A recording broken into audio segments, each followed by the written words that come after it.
Hello all welcome back to our channel. ആദ്യമായിട്ടാണ് കേട്ടോ ഈ ഒരു ഐറ്റം ഞാൻ ട്രൈ ചെയ്ത് നോക്കാൻ പോണത്. ഇതുവരെയായിട്ട് ഇങ്ങനെ ഒരു ഐറ്റം കണ്ടിട്ടുമില്ല, കഴിച്ചിട്ടുമില്ല. അപ്പൊ ഞാനിതൊന്ന് കഴിച്ചു നോക്കട്ടെ. പറയാൻ വാക്കുകളില്ല. റിയലി അമേസിംഗ്, അമേസിംഗ് എന്ന് പറഞ്ഞാൽ amazing, really really amazing, amazing.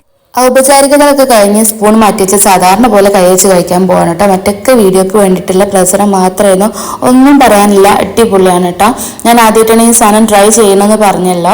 ആ മസാലയും ഒക്കെ അതിൽ ആ റവയിലും ഇങ്ങനെ ചേർന്നിട്ട് നല്ല ടേസ്റ്റ് ഉണ്ട്, സൂപ്പറാണ്. അപ്പോൾ ഞാനിതിൻ്റെ റെസിപ്പി ഒന്ന് ഷെയർ ചെയ്യാം. ഇത് ഞാൻ ഒരു വീഡിയോ കണ്ടിട്ടാണ് ഞാനിത് ചെയ്യണത്, എൻ്റെ സ്വന്തം റെസിപ്പി ഒന്നല്ല, എന്നാലും പറയാം. ക്ലീൻ ആക്കി വെച്ച ചെമ്മീൻ ഫ്രിഡ്ജിലുണ്ടായിരുന്നു. ഞാൻ നോക്കുമ്പോൾ റവ ഉണ്ടായിരുന്നു. അപ്പോൾ വീഡിയോ കണ്ടപ്പോൾ ഞാൻ ചോദിച്ചു എന്തോ ചെയ്ത് നോക്കാമല്ലോ എന്ന് വെച്ചാൽ അതൊക്കെ ഇത്രയും വെജീസാണ് കേട്ടോ ഞാൻ എടുത്തിട്ടുള്ളത്. ഡീറ്റെയിൽ ആയിട്ടൊന്നും പറയണില്ല, എല്ലാവർക്കും അറിയണം. പിന്നെ ഇഞ്ചി, വെളുത്തുള്ളി, പച്ചമുളക് ഒന്ന് ക്രഷ് ചെയ്തെടുത്തിട്ടുണ്ട്. പിന്നെ പച്ചക്കറിയും കാര്യങ്ങളൊക്കെ നരിഞ്ഞ് വെച്ച് ചെമ്മീന് കഴുകി വൃത്തിയാക്കി വെച്ച ചെമ്മീനായിരുന്നു. അത് മസാല പുരട്ടി വെച്ച് മസാലേൻ്റെ ഡീറ്റെയിൽസ് ഒന്നും പറയണില്ല, എല്ലാവർക്കും അറിയണമല്ല. പിന്നെ മെയിൻ ഇൻഗ്രീഡിയൻ്റ് ആയിട്ടുള്ള റവ എടുത്ത് അതിൻ്റെ ഇടയിൽ മസാല പുരട്ടി വെച്ച ചെമ്മീനൊന്ന് ജസ്റ്റ് ഒന്ന് ഫ്രൈ ചെയ്തെടുക്കുന്നുണ്ട് കേട്ടോ.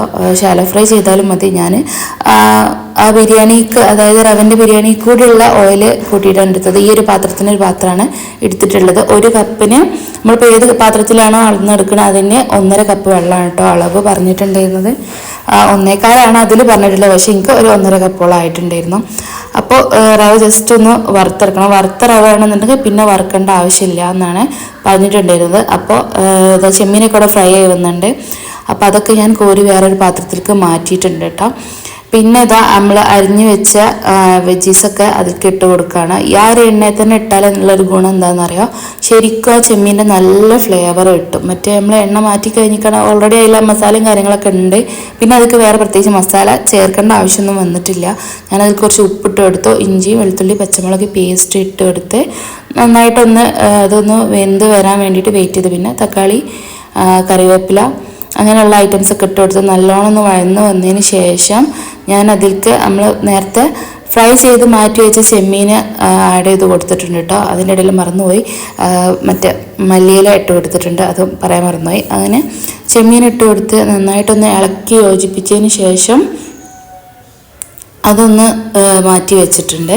പിന്നെ വേറൊരു പാൻ അടുപ്പത്ത് വെച്ചിട്ട് കുറച്ച് നെയ്യ് ചേർത്തിട്ട് അതിലേക്ക് നമ്മൾ ബേ ലീഫ് വേണം. ബേ ലീഫ് എൻ്റെ കയ്യിലില്ലാത്തതുകൊണ്ട് ഞാൻ ചേർത്തിട്ടില്ല. പട്ട, ഗ്രാമ്പൂ, ഏലക്ക, 2 പീസ് കുരുമുളക്, അങ്ങനെ അത്യാവശ്യം കയ്യിലുള്ള സാധനങ്ങളൊക്കെ ഇട്ട് കൊടുത്തു. ഞാൻ ജസ്റ്റ് ഇങ്ങനെ പെട്ടെന്നൊരു വീഡിയോ കണ്ട ഒരു ഇൻട്രസ്റ്റിൽ ചെയ്യാൻ നോക്കിയതാണ്. കുറച്ച് വലിയ ഉള്ളി അരിഞ്ഞു വെച്ചിട്ടുണ്ടായിരുന്നു. ഒരു ചെറിയ ക്യാരറ്റ് ഓപ്ഷണലാണ്. ഞാൻ കണ്ട വീഡിയോയിൽ ക്യാരറ്റില്ല, പക്ഷേ ഞാൻ കടിക്കാനൊരു ടേസ്റ്റിന് കിട്ടിക്കോട്ടെ എന്ന് വെച്ചിട്ട് കുറച്ച് ക്യാരറ്റ് ആഡ് ചെയ്തിട്ടുണ്ട്. പിന്നെ അതിലേക്ക് ആവശ്യത്തിന് ഞാൻ നേരത്തെ പറഞ്ഞ അളവിൽ വെള്ളം ഒഴിച്ചു കൊടുത്ത് കുറച്ചൊരു ലെമൺ ജ്യൂസ്, ഒരു ലെമണിൻ്റെ കുറച്ച് ലെമൺ ജ്യൂസൊക്കെ ആഡ് ചെയ്ത് കൊടുത്തിട്ട് അതൊന്ന് തിളയ്ക്കാൻ കിട്ടും. നല്ല തിളച്ച് കുടിച്ചും വരുന്ന സമയത്ത് നമുക്കതിലേക്ക് റവ ആഡ് ചെയ്ത് കൊടുക്കുക. റവ ആഡ് ചെയ്യുമ്പോൾ പ്രത്യേകം അതിൽ ആ വീഡിയോയിൽ പറഞ്ഞിട്ടുണ്ട്, അതിങ്ങനെ നമ്മൾ കൈ വിടാതെ ഇളക്കി കൊടുക്കണം. കട്ട കെട്ടി കഴിഞ്ഞാൽ ഒരു രസം ഉണ്ടാവില്ല.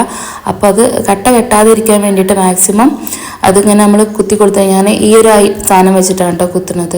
മറ്റ് നോൺ സ്റ്റിക്കിൻ്റെ പാൻ ആയതുകൊണ്ട് മറ്റുള്ള തവിയും കാര്യങ്ങളൊന്നും യൂസ് ചെയ്തിട്ടില്ല. പിന്നെ നമ്മൾ വുഡൻ സ്പാച്ചുലാസ് ഉണ്ടെങ്കിൽ അതാണ് ബെറ്റർ. ഞാൻ പെട്ടെന്ന് ഒന്ന് ഇളക്കി കിട്ടാൻ വേണ്ടിയിട്ട് ഈ ഒരു ഐറ്റമാണ് യൂസ് ചെയ്തിട്ടുണ്ടായിരുന്നത്. പിന്നെ നല്ലോണം ഇളക്കി യോജിപ്പിച്ച് കൊടുത്തിട്ട് നല്ലോണം കട്ട കെട്ടാതെ നല്ലോണം ഇളക്കി യോജിപ്പിച്ച ഒരു സോഫ്റ്റ് ആക്കി എടുത്തിട്ടുണ്ട്. പിന്നെ നമ്മൾ നേരത്തെ റെഡിയാക്കി വെച്ച മസാലയ്ക്ക് ആഡ് ചെയ്ത് കൊടുത്തു.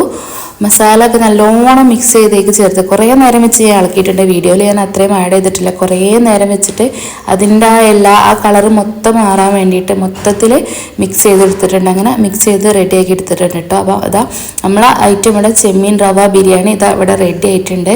ബിരിയാണി എന്ന് വെച്ചാൽ ബിരിയാണിയാണ്. ബിരിയാണിക്ക് നമ്മൾ ആഡ് ചെയ്യണ എല്ലാ ഐറ്റംസും നമ്മളിതിൽ ആഡ് ചെയ്ത് കൊടുത്തിട്ടുണ്ട്. പിന്നെ നമ്മളിപ്പോൾ അരിക്ക് പകരം റവ യൂസ് ചെയ്തെന്ന് മാത്രം.